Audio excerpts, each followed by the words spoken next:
찾지 않아도 있는 것을 연재를 하겠습니다.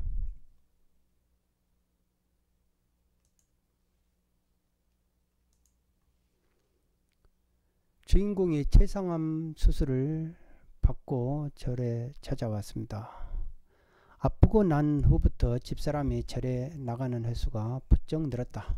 만일 이 병이 돈으로 해결될 것이라면 무슨 걱정이 있겠는가. 그러나 내 병은 어떤 백을 동원하더라도 소용이 없다는 것을 잘 알고 있다. 그러다 보니 집사람도 답답할 수밖에 없을 것이다. 무엇인가에 의지하고 싶을 것이다. 나 역시도 마찬가지다. 그래서 종교를 궁극적 의지처라고 하는 것이다. 하다 안 되면 마지막으로 찾아오는 것이다 보니 종교가 망할 수 있겠는가. 그러던 어느 날이었다. 여보, 절에 가서 부처님에게 한번 빌어봅시다. 스님이 말하기를 병든 사람도 기도를 해서 나았다면서 기도 영업록이라는 책을 줬어요. 한번 쭉 읽어봤는데 공감이 가요. 우리도 절에 가서 기도를 한번 해봅시다. 쓸데없는 소리. 기도한다고 병이 날 것 같으면 이 세상에 누가 병들어 죽는 사람이 있겠어. 내 병은 내가 잘 알아. 어차피 이러다 죽는 거야. 비록 말로는 별 쓸데없는 짓이라고 큰소리 쳤지만 내심으로는 지푸라기라도 잡고 싶은 심정이었다. 내 병만 낫는다면 찬밥 더운밥 가릴 때가 아니었다.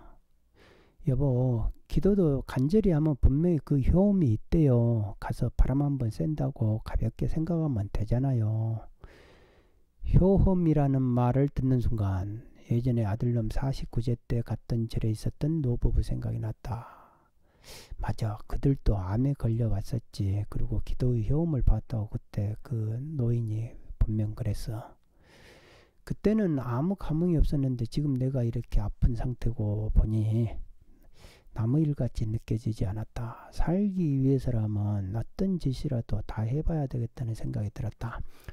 또 아파트에서만 계속 있는 것도 답답하긴 했다. 그 절은 바다를 끼고 있었고 마침 바다를 한번 보고 싶다는 생각이 들었는데 그럼 잘됐다 싶었다.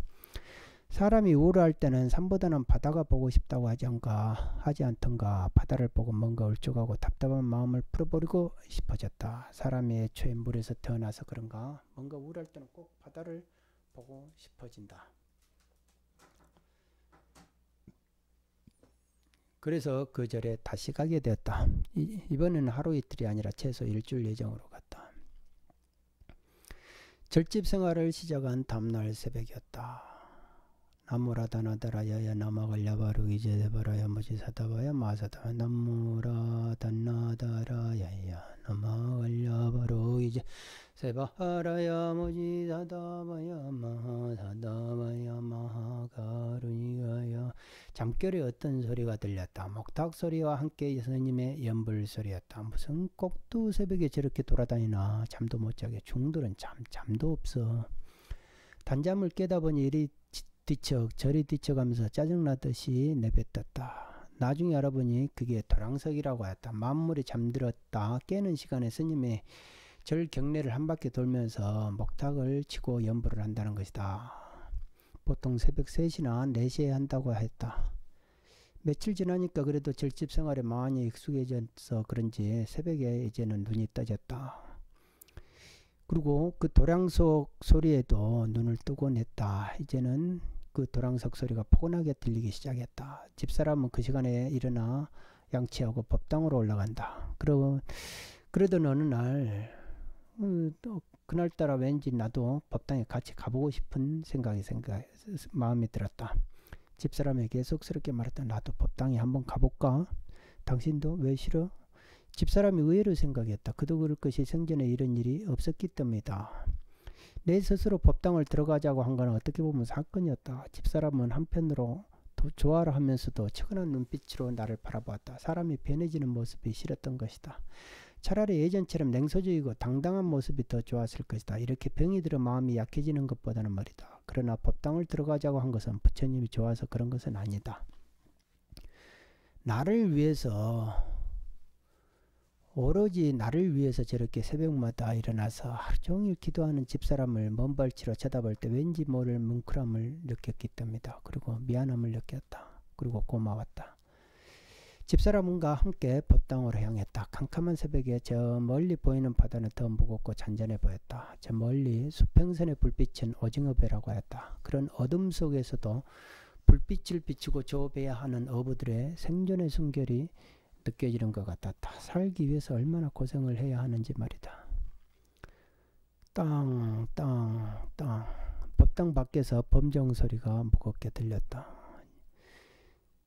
지심, 김영래, 삼계도사, 사생자부, 시아본사, 석가모니불. 기도라는 것이 뭔지도 모른다. 단지 아는 것은 지장보살이라고 연불하는 것밖에. 법당 안에 있는 불상도 보면 여러 개다.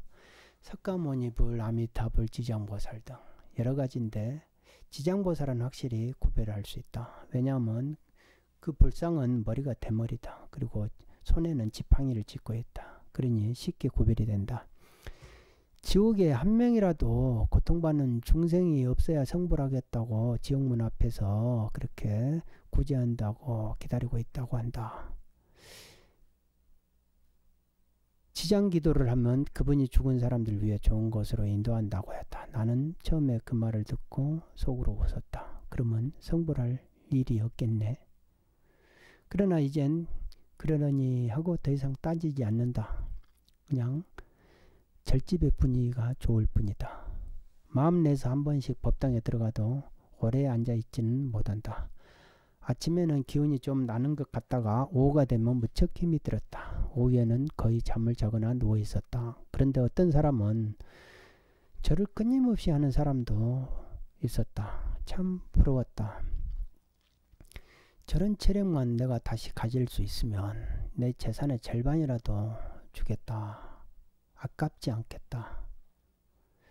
그런데 저 사람은 뭐를 빌려고 저렇게 열심히 절을 하지? 그곳은 바다가 보이는 절이라서 그런지 많은 사람들이 찾아왔다. 관광객도 많지만 기도하러 오는 사람들도 많았다. 대체로 여자들이 거의 대부분이지만 남자들도 있었다. 다들 직업도 다양했다. 나는 그때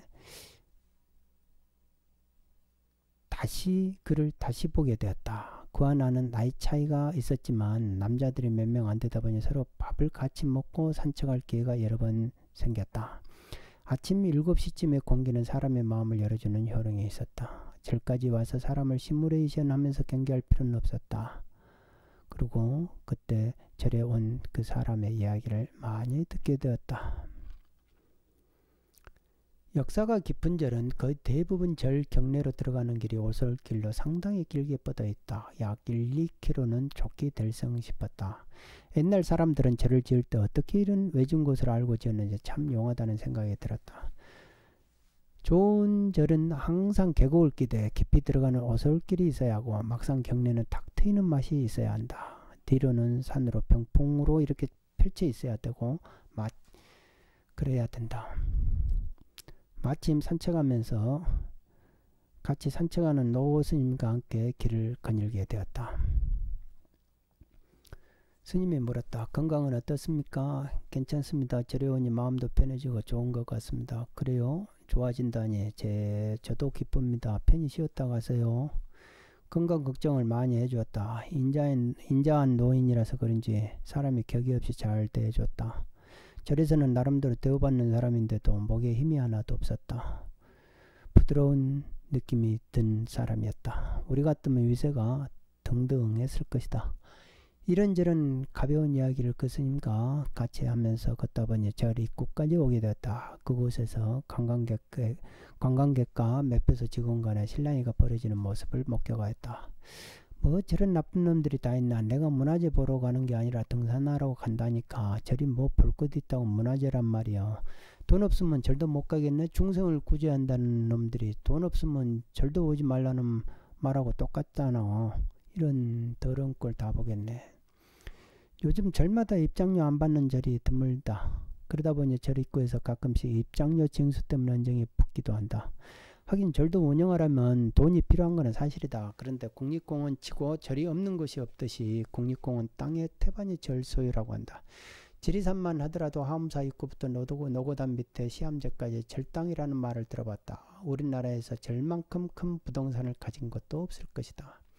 그리고 절마다 문화재가 없는 절이 없다 보니 문화재 관람료도 내야 한다. 문화재로 지정된 것이 많으면 많을수록 입장료도 더 올라간다. 스님에게 질문을 해봤다.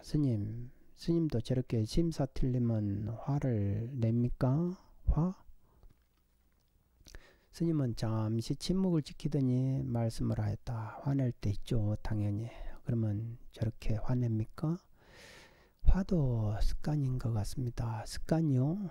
사람들이 화를 한번 낼 때마다 100만 가지 보기에 단 한 번에 사라진다는 것을 안다면 화를 내지는 않을 겁니다. 그거는 조금 과장 아닙니까? 아니죠. 감정은 순간이고 흔적은 영원합니다. 그게 쌓이면 골이 깊어지고 결국 남는 거는 회한뿐입니다. 무슨 말씀이시죠? 기분 나쁜 감정은 그 순간이지만 화를 내서 서로 언짢아진 흔적은 오래가죠. 그 흔적이 많아지면 마음의 골이 깊어집니다. 그러면 남는 거는 회한입니다. 화를 내는 이유 중에 하나는 상대방에게 보복하려 하는 마음이 있거나 내가 지지 않으려는 마음, 상대를 제압하려는 마음이 있는 거죠. 그렇지만 근본적으로는 자타불이기 때문에 너와 내가 둘이 아닙니다.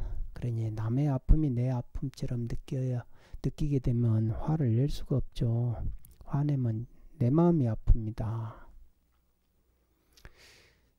그게 말이 그러지 그렇게 하다가 속이 다 타서 죽죠. 화나는 것을 억지로 참으면 오히려 더 병이 되죠. 어떻게든지 풀어야 되죠.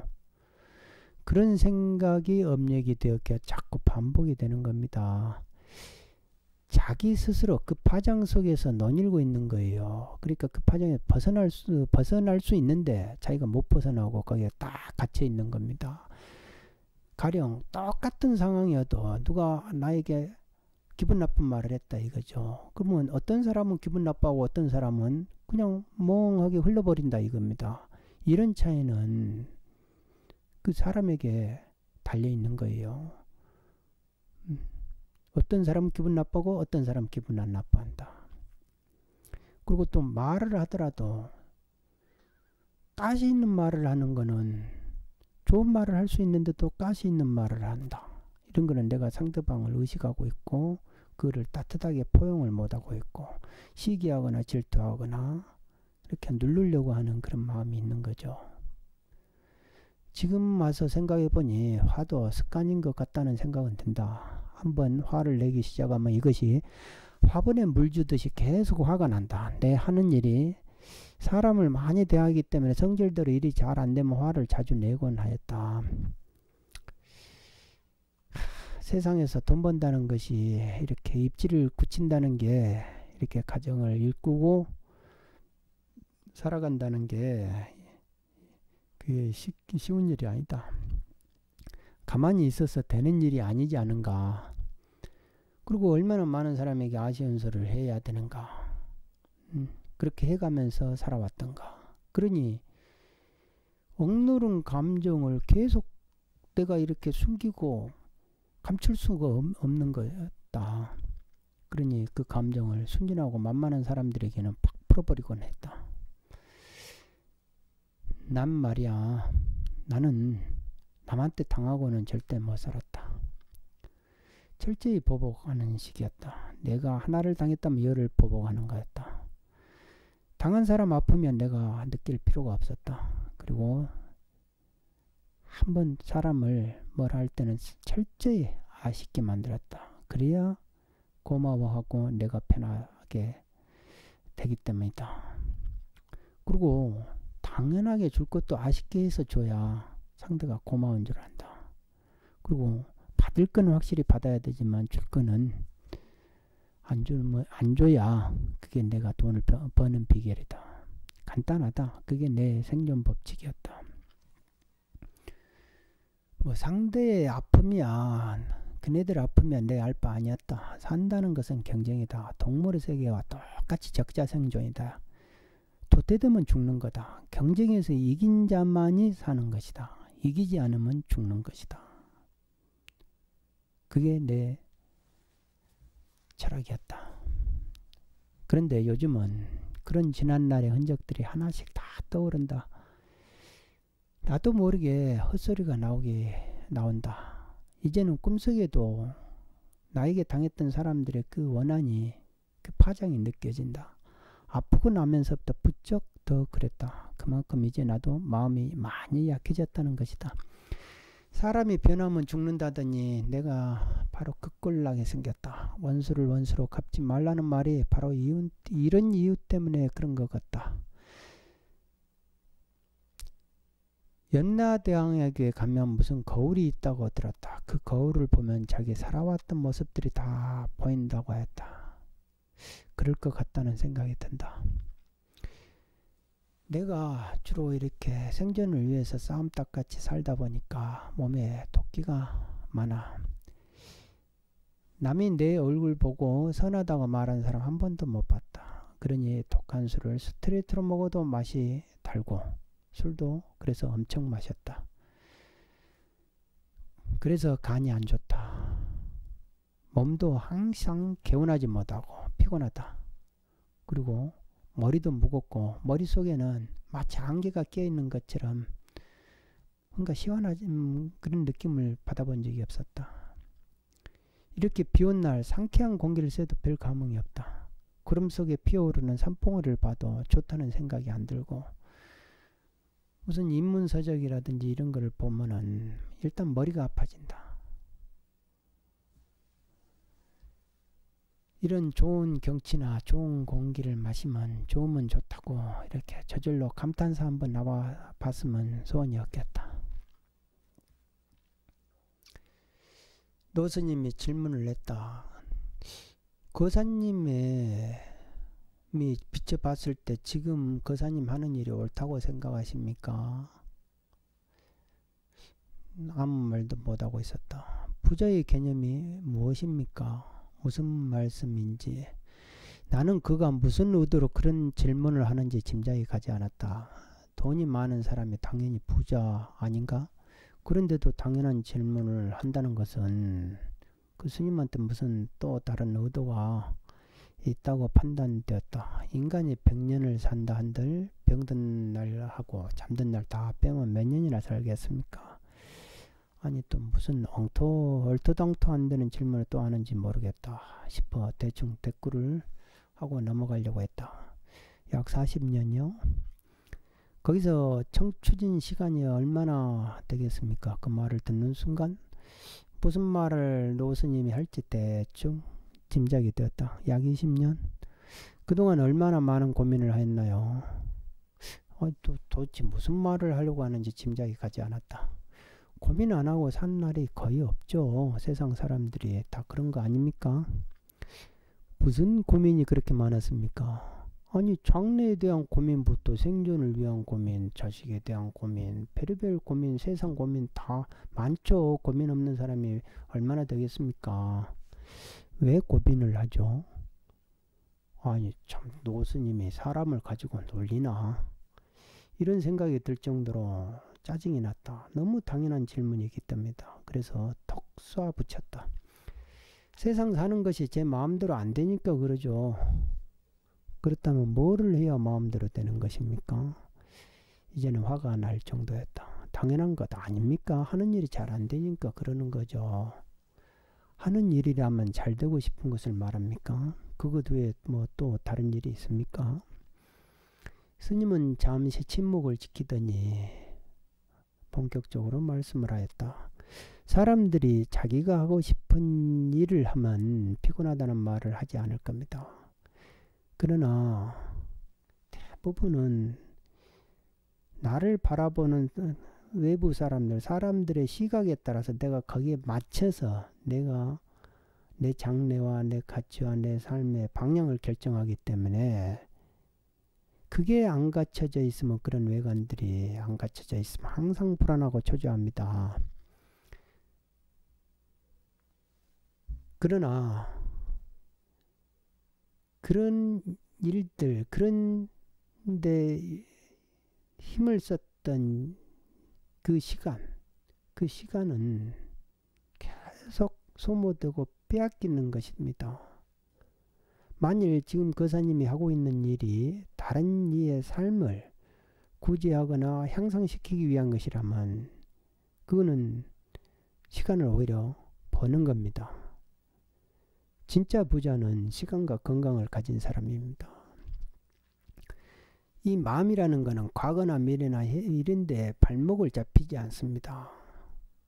사람들이 스스로 시간이 있다고 생각하면서 거기에 구속을 시킬 뿐입니다.